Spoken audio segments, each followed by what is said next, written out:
jarreen waa eeggachaa waan turaniif Yohaannis kun Kiristoos ta'innaa laataa jedhanii hundumti isaanii garaa isaaniitti gaafatan. Yohaannis waan isaan yaadan kanaaf yommuu deebii hunduma isaaniitti kennetti ani bishaaniin isin cuupha garuu anarra kan jabaatu hidhaa kophee isaatii illee hiikuudhaaf anan hin taane dhufaa jira. Inni hafuura qulqulluudhaaf ibiddaan isin cuupha. Oobdii isaa keessatti midhaan kan ittiin qulleessu afarsaa of harkaa qaba. Midhaan isa qulleeffames gombi isaa isaattiin sassaaba. Abaqii isaa garuu ibidda hin dhaamneen hin guba jedhee deebise. Kana malees gorsa garaa garaa isaaniif kennaa wangeela jalatti lallabee.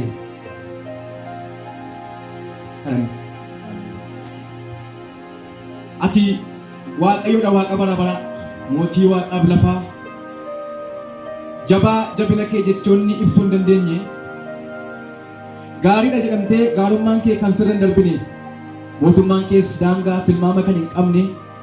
Waaqa durii hangafa nagaa, Waaqa abboota keenyaa, Waaqa raajotaa, Waaqa ergamoota keenyaa qulqullootaa. Har'aa Waaqa keenya kan taate, jiraachaa kan turte, bara baraanis kan jiraattu, yaa Abbaa surraadhaan kan guutte, ulfinni kee simboon kee dachee kana kan rummisiisu, samiin kun ulfina keetiif kan raafamu, galaanonni kan hoomachaan tulloonni kan raafamanii, ulfinni kee uumama, ulfinni kee jajjaboota, simboon kee gootota kan raasu, kan dinqifachiisu, kan ajaa'ibsiisu, yaa Abbaa maqaa Gooftaa maqaa Yesuus isa jaallattuun si galateeffanna, galanni siif haa ta'u. Si Waaqa guddaaf garraamii jabaa kanatu warra toora keessa hin jirre, warra lakkoofsa keessaa hin qabne barbaaduu jaallate, warra kufan lafaa kaasuu jaallate, warra jibbaman jaallachuu jaallate, warra dadhaban jabeessuu jaallate, warra ayyaana dhaban, warra humna dhaban simboo ayyaanaan qaawwa isaanii duuchuu jaallate, warra dadhaban jabeessuu jaallate, lafaa kaasuu jaallate, tooratti fidde. Yaa Abbaa si galateeffanna, si eebbifna, si jajanna, ilmaan kee fuula keetti argamne maqaa ilma keessa jaallattuun galanni siif haa ta'u. Oo bara baraan si haa galatu. Ganama kana immoo carraa akka kanaa nuuf laatte, carraa jiraachuu nuuf laatte, carraa sammuu keessatti eegamuu nuuf laatte, lubbuuf fooniif hafuura keenya wal keessatti heedde, caba nu oolchite, du'a dingataa mana keenya oolchite, akeeka hamaa sana nurraa deebifte, karoora diinaa karaatti hambifte, ergama dukkanaa cabsite, akeeka dukkanaa cabsite, humnoota qilleensa kanarraa jireenya keenya dhuu barbaadan biyya lafaa kana sirratan humna dhabsiifte, humna galaana jalaa darbatamu akkasumaan goote, kallattii hundumaan xiyya darbatamu hundumaa caccabsite, jireenya keenyaaf mo'icha laattee, mana keenyaaf mo'icha laattee, nu gargaartee sun nu geesseetta. Waan ittiin si galateeffannu qabna, waan eegannu yaa Waaqayyo fuula keetti siif dhiyeessu nu qabna. Harka duwwaan dhumne akkasumaan hin dhumne, nama laallee hin dhufne. Galanni siif haa ta'u. Ameen. Galanni siif haa ta'u. Ameen. Amma immoo kottuu gidduu keenyatti akkuma gidduu keenya jirtu kana sagalee kee ishee keetitti dubbatu. Ameen. Sagaleen kun ulfina. Ameen. Beekumsaaf dandeettii namaatiin kan dubbatamu miti. Yoo furuu qulqulluun nama gargaara. Sagalee nama aareffamudha. Sagalee lubbuu namatti deebisu. Sagalee jireenya boca dhabeetti boca kennudha. Kottuu ganama kanatti dubbata. Ameen. Beekaan hin jiru ogummaa mataa isaatiin. Hafuurri qulqulluun godhu yaada garaa namaa sagalee tokkotti dubbate nama hubachiisa. Sagalee kee nutti dubbadhu nu hubachiisa. Ameen. Galaa karaa dheeraa, galaa bara dhumaa kana akka nuuf ta'uuf mana keenya fuudhee kan deemu, jireenya keenya fuudhee kan deemu, sagalee kee ganama kana hiikee nutti dubbadhu. Ameen. Ergamaan dukkanaa kallattii jirurraa kan qabame. Ameen. Dhukkubaan qalbii jeeqee dubbii ishee dabarsuu kan barbaadu. Ajandaa qopheessee dubbii ishee dabarsuu kan barbaadu. Harkama isaa qopheeffatee kan dhufe. Maqaa Gooftaa maqaa Yesuusin sa'aatii kana kaasee wal ga'ee kanarraa haa godaanu. Haa godaanu. Iddoon kun qulqullaadha, walga'ii qulqullootaati. Iddoo kana kan jiru qulqulloota Waaqayyooti. Siif iddoo hin jiru ergaan namaan hafuurri dukkanaa, ergaan qoramsaa sammuu keenyarraa, qalbii keenyarraa, hafuura keenyarraa, nagaa keenyarraa, walga'ii kanarraa humna kanarraa isa ta'e humna maqaa Yesuusin waraaname. Ati nutti dubbadhu nu gargaari yaa Gooftaa. Maqaa Yesuusiin.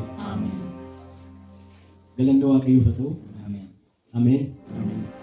Biyya narraa gaafuma beekamu biyya yaadannoo cuuphaa Gooftaan keenya Yesuus Kiristoos waggaa 2005 yookiin immoo waggaa 2023 dura laga Yordaanositti harka Yohaannisiin cuuphamedha.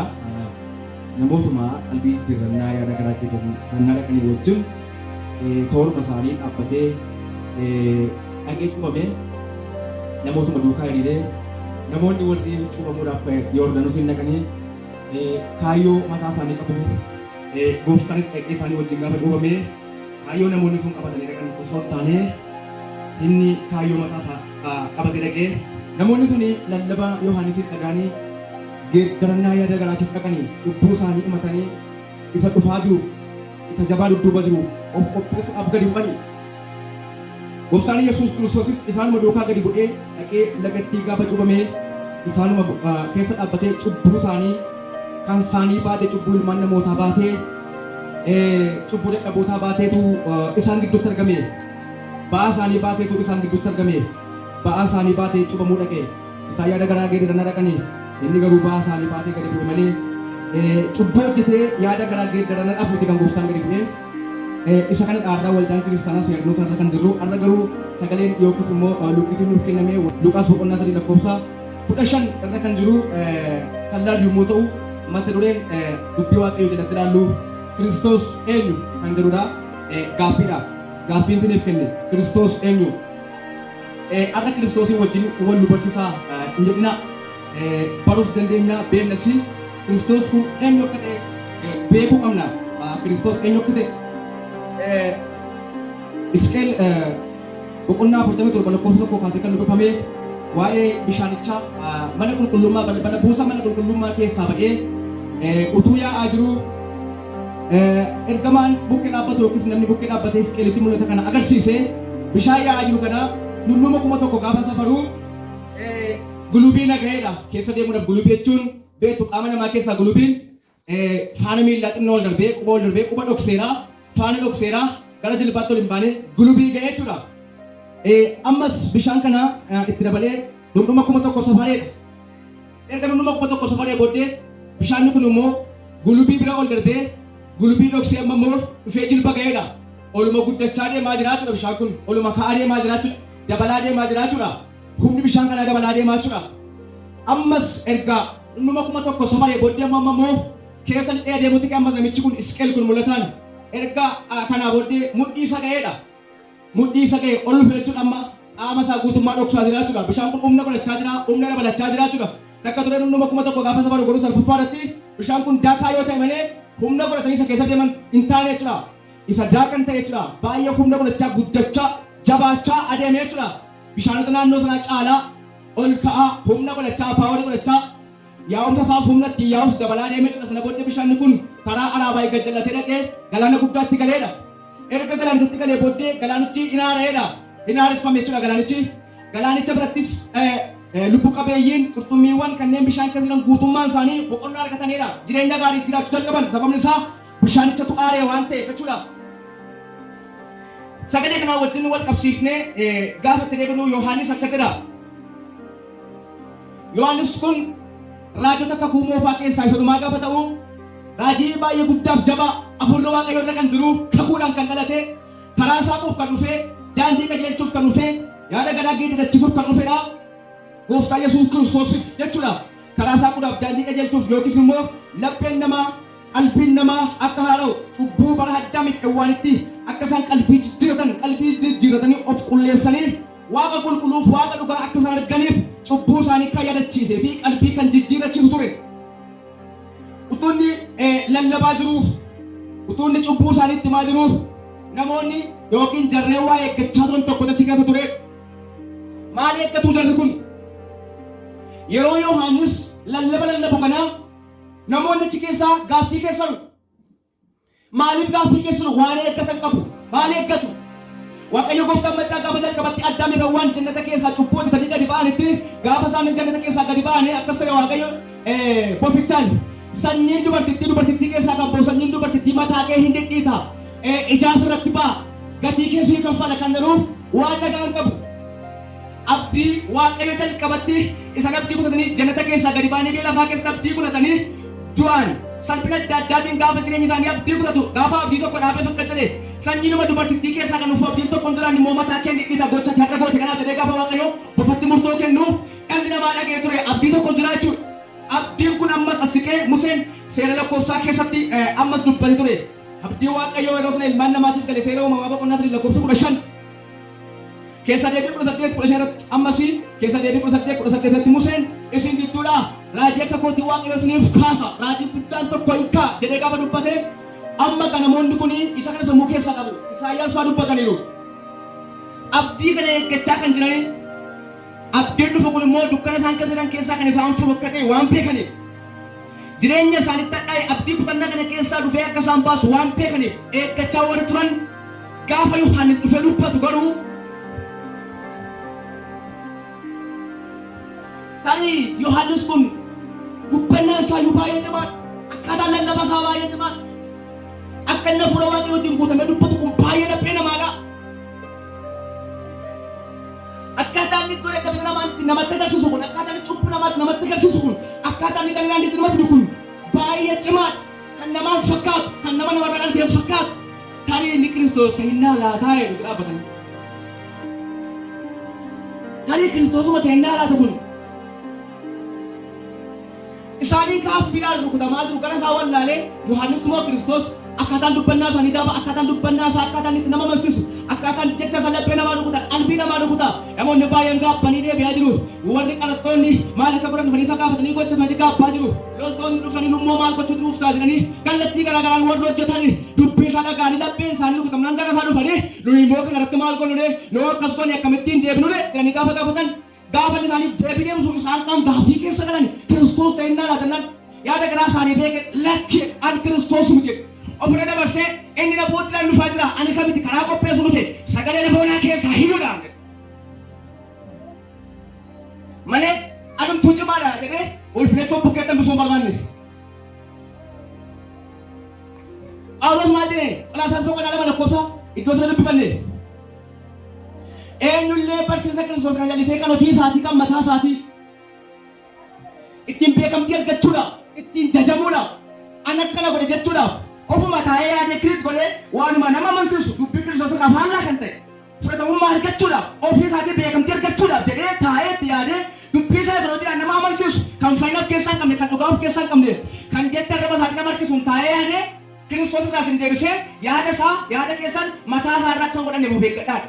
Yohaannis immoo maal jedhe ija namoota kanaatti dabarse lakkii an Kiristoos miti jedhe dubbiin inni na keessa kan dubbadhe kan na dubbachiisaa jiru yoo isa ogummaa isin ittiin irratti baay'ee dinqisiifachaa jirtan kana kan na dubbachiisu yoo isa isaan na keessana dudduuba kootiin immoo bifa namummaa uffatee dhufaa jira.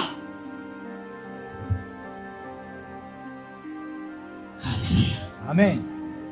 Ameen. Ameen. Hidhaa kophee isaatii hiikuuf nama malu miti. Inni guddachaa deema. An bishaan inni isin cuubaa inni garuu afur qulqulluuf abiddaan isin cuuba. Garaagarummaa bishaaniif garaagarummaa afur qulqulluuf garaagarummaa abiddaa yaala. Dandeettiin isaas daangeffamaadha. Bishaani. Akkuma bishaanitti mana qulqullummaa balbalaa kee guddachaa ol kaa dhaqee hamma namni keessa deemu dhabutti immoo dhaqee baay'ee guddatee galaanatti dabalamee galaana yoo fayyisu. Ani immoo keessa lixee gulubii ga'ee jilba ga'ee mudhii ga'ee keessa deemu dadhabe namichi dadhabee biraa deebi'e. Yohaannis isaaniis akkuma kana an dandeettii isaan hojjetu hojjechuu qabu isaan dubbachuu dandeettii isaan qabu. Isaan dubbatuun akkas hin jiraattaniif gocha inni isin irratti hojjetuun akka hin jiraattaniifan cubbuu keessanii isa dura dhaabachuu waan hin dandeenyeef cubbuu kenna irraa deebitanii isa bakka of qopheessanii dhaamsa himuu dhufeen malee isa miti ija keessa narra dabarsaa. Beekumsa koo keessaa fuudhee waan naasee qabu dandeettii koo keessaa fuudhee waan naasee qabu kan na dubbachiisaa jiru hafuura isaati isuma na keessaa dubbachaa jira isuma tuna keessaa lafatti isin mul'isaa jira malee inni dudduuba koo jira hafuura qulqulluun isin cuubanni gaafa dhufe. Hafuura qulqulluun isin cuubii abbaa wajjin walitti isin raasa warra kanatti nama dhamoo gara dhumaatti immoo abiddaan cuuba.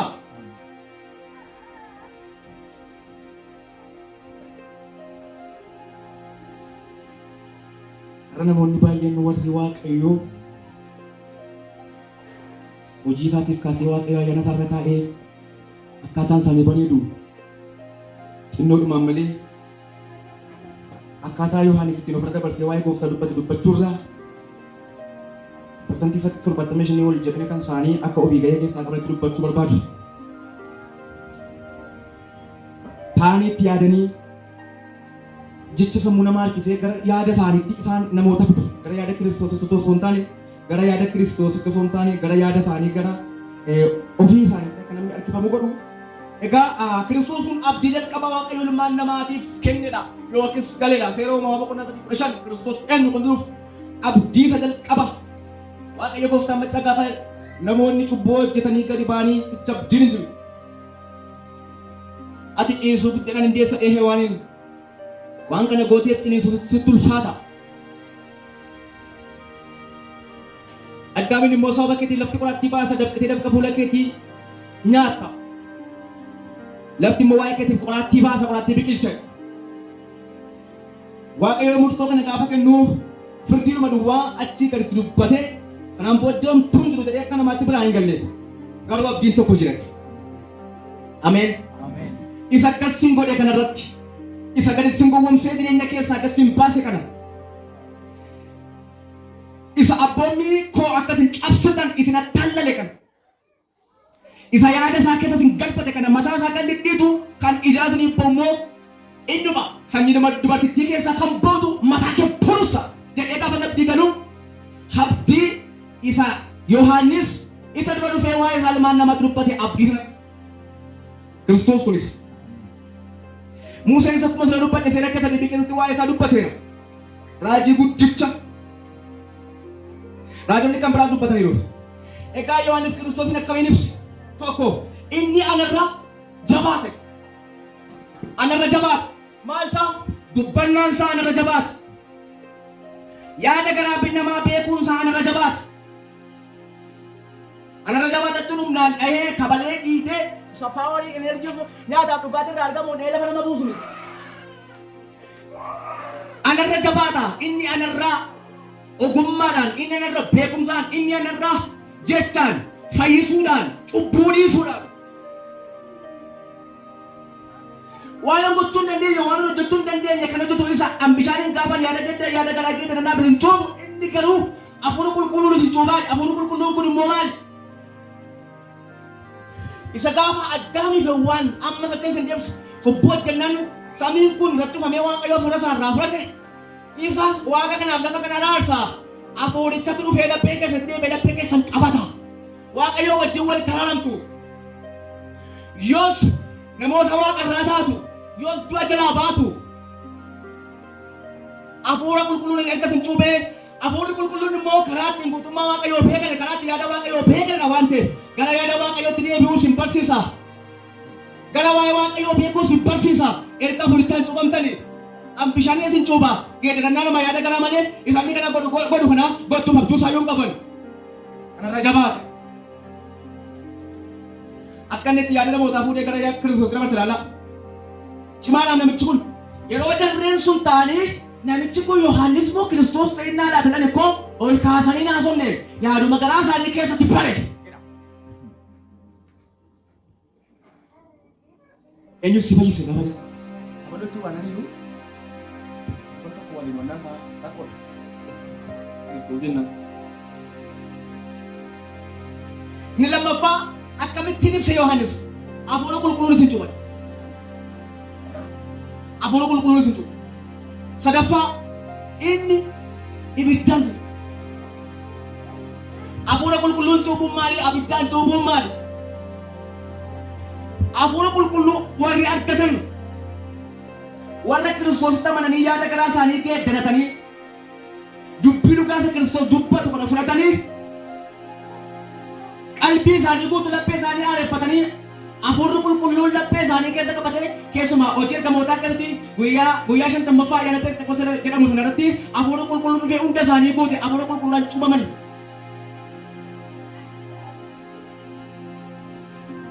Ibiddaa cuubamuu nama ganaadha. Afuura qulqulluu sin argachiisa isa waggootaaf isinitti dukkanaa'e samii sin dachifame kan sin irratti saaqu isa dudduuba kootiin kan dhufutu isa ija keessa nada dabarsaa isa ilaalaa isarraa waa argattu kan sin fayyadu isa jireenya isatu qaba dhiisuu cubbuu isa danda'a. Arra namoonni baay'een ija isaaniitti namarratti hafee fayyadaman. Ija isaaniitu namoota Kiristoos ayyaanarra kaayee hojiitti baasatu achi siqaniitu achi fagaatiin yaaduma mataa isaanii uummatanii Kiristoosii mul'isuun isaanii warra ofii isaanii mul'isan warra dandeettii isaanii mul'isan ija isaanii namoonni akka isaan irratti gatanii kan irratti raanfatan godhanii namaaf Kiristoosiin gidduu godhanii namoonni ija isaanii sana irratti raanfatanii fayyinni Kiristoos biraan fuudhu isaan bira godhe dhabe hammallee namoonni baay'een inaadu sababni isaa ija isaaniitu nama bira darbee Kiristoos kan ta'e.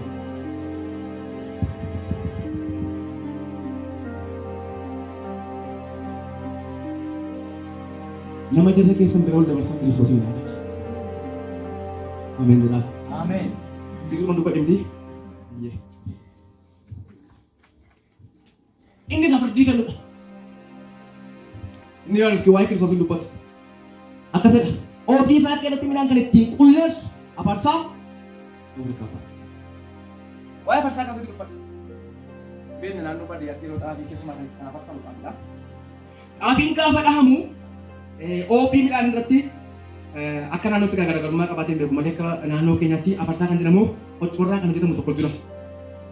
Ogummaadhumaan bareechanii hojjetanii akka qabannoodhaan namni qabachuu akka danda'utti sanaan boodee namni gamaa gamana godhaa abaqii irraa afarsu. Gaafa afarsanii qilleensi afarsaa kanarraa ka'u maal godhaa abaqii gar tokkotti rukutasii achi. Inni firiin isaa yookaas immoo inni barbaadamu inni kaayyoon jalqaba lafa qotuun waa'ee isaatiif kaayyoon jalqaba lafa qotanii argachuudhaaf karoorfame callaan immoo irratti hafaatudha. Gooftaan Yesuus Kiristoos gaafa barsiisaa ture ganaan fogoodhaan waan isaan hin beekne fedhe. Osoo hin taane waanuma isaan beekan waanuma naannoo isaanii jiru fakkeenya fudhatee isaan barsiisaa ture akka isaan hubachuu danda'anitti akka isaan beekuu danda'anitti.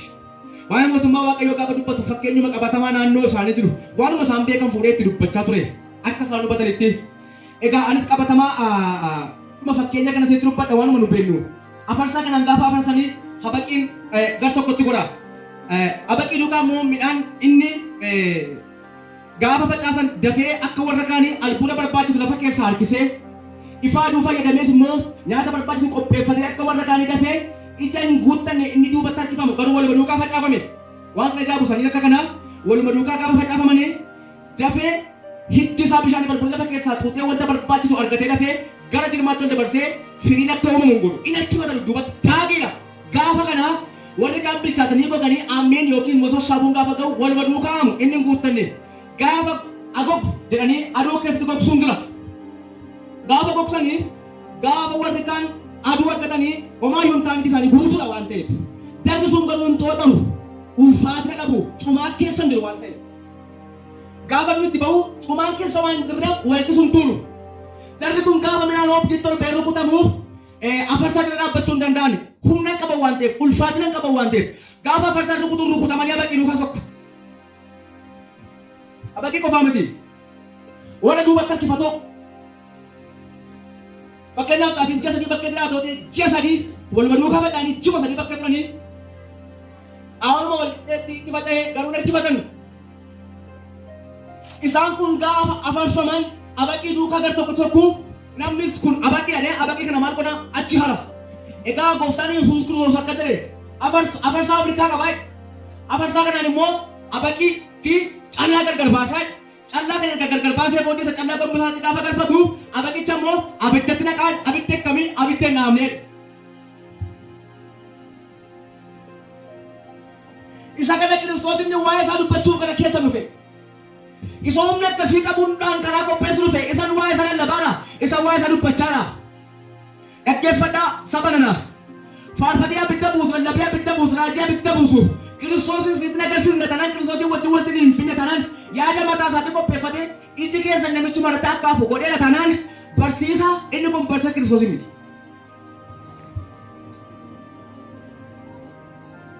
Kiristaanni akka kanaa ija isaa nama dabarsee Kiristoos irra hin keenye isaa sanyii facaafamee duubatti harkifatee dafee itti godhachuu didee gaafa warra kaanii wajjin amma muxooxaree gaheen isaa warra baqqee wajjin ta'e ta'a.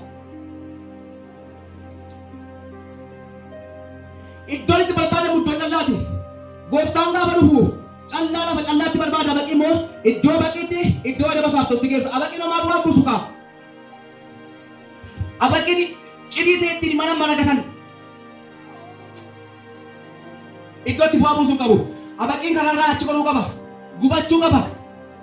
Callaan immoo nyaataaf barbaachisa. Gombisaatti naqama. Gaafa kana gaanni firdii akkasii kenna.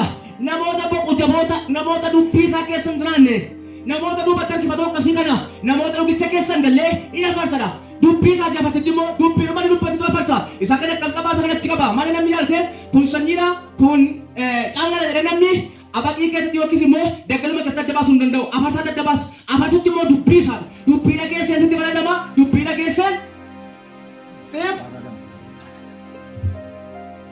gaafa goo kiristoos kusuudhaan namni sadi duukaan dhufu akka bara Musee cubboo hojjette tannaan ragaa nama sadii fidame yookiin Israa'eloonni dhagaadhaan dhaanii ajjeesanii yookiin immoo yoo cubbuun isaa morma sana ga'u ta'e immoo lubni hoolaa cophaallaa fidee yookaas gugee fidee lubni cubbuu dhiifamaa gaafatuu fi sadarkaa cubbuutiin ilaalama. Cubbuun isaa baay'ee cimaa tanaan Israa'eloonni dudhaa gaafatanan.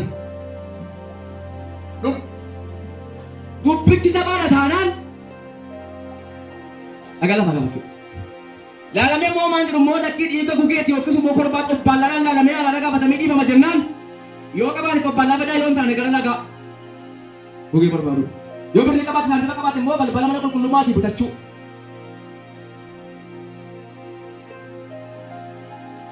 Gaafa sana kana miti ragaan abbaan firdiis isuma isa kam isa har'a dhagaa jiru. Ija keessan nama dabarsaa Kiristoosin ilaalaa. Kiristoos kun isa kam isa cubbuu namaa namaaf dhiisuu danda'u. Kiristoos kun isa kam isa fayyina of keessaa qabu. Kiristoos kun isa kam isa firdii kennuu danda'u. Egaa inni nama jabaachaa deemaa abiddaan isin cuuba. Oobdii isaa keessatti immoo yeroo iddootti abaqiidhaaf callaa gargar baasuu qaba. Phaawulos amantiitti jirtu yoo ta'e sun ta'u ilaalaa. Of gamaggamaa jirtu of magaalaa jirtu ulfaatina keessan Kiristoosiin keessatti yeroo yerootti. Afarsaa Kiristoos keessatti nan ulfaadha moo nan salphadha. Amma yoo malakanni dhumaa tokko afuufamee akka amantaa. Faarfattuun koo kan irraa waggaamma kana qoomuun koo tajaajiluun koo kun garamitti lakkaa'ama. Ija guuttateera. Yeroon ga'eera. Yeroon dhumeera. Gara dhumaati. Yeroo ija guuttatanii taa'anii malee kanaa yeroon jira jedhanii sadarkaa daakii ta'anii dudduuba harkifatan miti. Kiristoos dinkata dhufa. Inni kam abiddaan cuubuudhaaf. Utuu dhaabbatee dhufe koo dhaqqoo qaba magaafa isaatiin afuutti isaatii jaatti yoo damma isaatii shanitti nagannee daldallee fi maal jennee yeroo isaatii shanii walakkaa dhufnee boo'icha keenya keessaa fuunee kan galachuu dandeenya lafaa. Akkattuu amallee attuu immoo sokorsaan qabdu. Gaaddidduu qabdu. Yeroon ishee yeroo namoota nagaa wajjinii miti. Yeroo dhoksaati. Yeroo mataa ribaati. Mataa ribaa keessa yeroo irri sammuu namaa dhuunfatu yeroo inni tokko qabachuu hin dandeenye. Yeroo qijatiiti. Attuu naafa seemmanni qabatu yoo qijatiitti fakkaatatti wajjin haasaa qijatii keessatti wajjin namni yeroo mataa ribaa. Nama gaarii ta'e qaachaa jira fa'a. Irribatu uffata yeroo mataa irrinni tulfaatee namichi mataa ol qabachuu dadhabu. Yeroo cubbuun mataa yaabbatee mataa irra tuulame. Yeroo inni cubbuu jira mataa isaa baasuu dadhabe. Yeroo dhageetti yaada garaa sana cubbuudhaan guute cuqqaalame. Yeroo dhagahuun dandeenye. Inni dhagaa moo dhagaan immoo yeroo yaadni garaa isaanii adoo jechuudha. Adoodhaan abiddan dhaga'u yoo waan ta'e dhaga'u erga gubatee cinca'ee namni fagoo foolii dhagee baalu wayii gubachaadhaan yeroo namni isaa gubatu miila koo gubachaadhaan inni adoodee sammuu kun narbiin kun konneeshinii sana addaan citeera waan ta'eef. Konneeshinii qaba gidduu sammuu gidduu addaan cinnaan namni paralaayizii ta'a kallattii sanaan. Paralaayizii ta'a tanaan narboonni dhaamsa deemsanii geessan rakkoon uumameera naannoo miillaatti yoo jedhame sammuu gubaan qabu waan ta'eef gubatee dhiisu. Yaadni garaa isaanii warri hadoodee eessa utuu dubbatanii kaasuu hin dandeessan. Namni yaada garaa isaanii eegganne Kiristoosiin kana beekuu hin danda'u. Eenyummaa Kiristoosiin beekuu hin danda'u. Kiristoos eenyu? Phaawulos immoo waa'ee Kiristoosiin maal jedha? Waa'ee Kiristoos gaafa dubbatu tokko namni Kiristoos irraa wantoota gurguddaa lamaan adda ba'uu danda'a.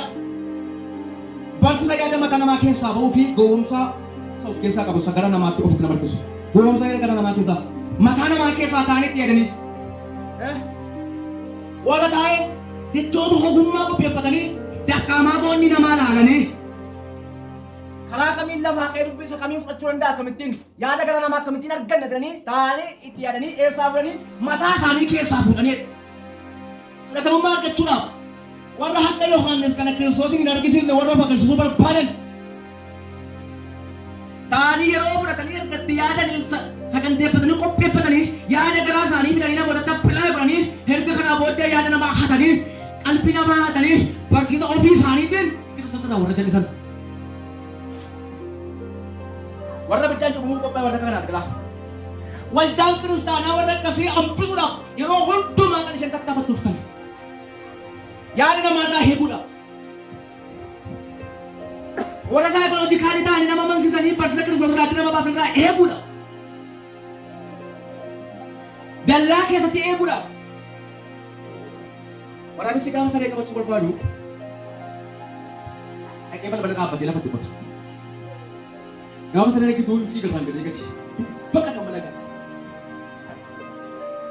Sareen gowwaan waraabessa saree itti jajamaa ol deebiidhaaf hambala gadi dhugaa gafiitti. Laga gahee akka ta'u baasanii yoo beektu leenci moo gaafa walii qabatu harka dhufeetu manni as yoo ta'e abbaan walii gara walii kana yoo ta'e dallaa gara kana yoo ta'e gadi lamboon caakkaa yoo ta'e as gidduu kana gala gidduu kana gaafa galu dallaa cabsee qafa hiyyaatu irraan gadee gafiiddii yeroo sana dookaa bu'ee lagatti qabataa jiru.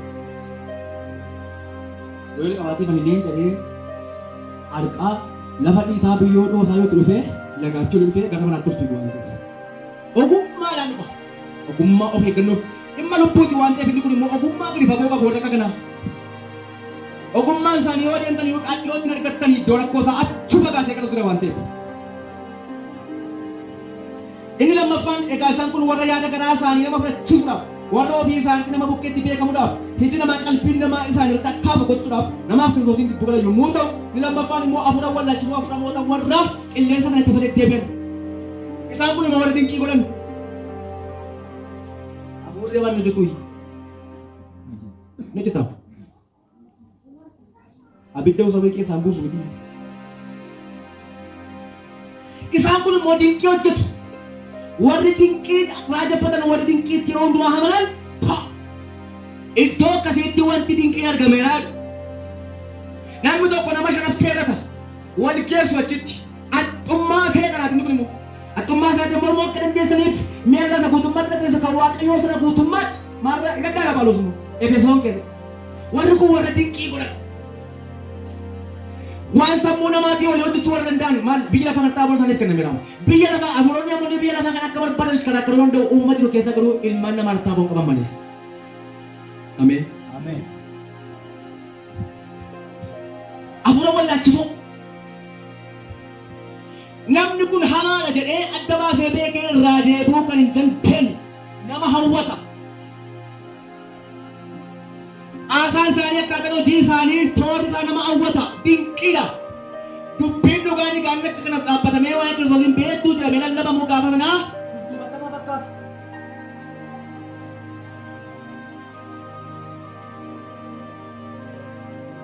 Dinqiin hin jiru taanaan lallabamne warra akkasii biratti. Amala namoota warra akkasii biraa dinqiin hin taane taanaan hin lallabamne. Wantumti mul'atee miira namaa kakaasu hin jiru taanaan sagalee waaqayyoo warra saganticha sagantaa isa kan waaqayyootti hin fakkaatu. Akkasittiin yaada isaanii yaada namootaa qalbii namootaa Kiristoos kadhachaasanii ofirra kaa'u. Doonii ofii isaaniitti naqatanii gaafa firdii sana walumatti ofuma isaaniitti doonii isaanii wajjin walitti dagachaanii gara ibidda naannootti warra darbatamuudhaaf qophaa'an warri kun. Kiristoos eenyu?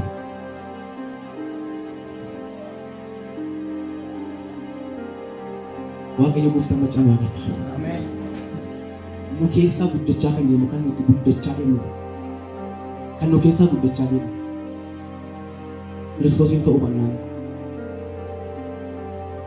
abiddichaan cuubamuudhaaf carraa warri qaban warra har'aa qalbii isaanii fi yaada isaanii wanta mul'atu bira dabarsanii Kiristoosiin keenya.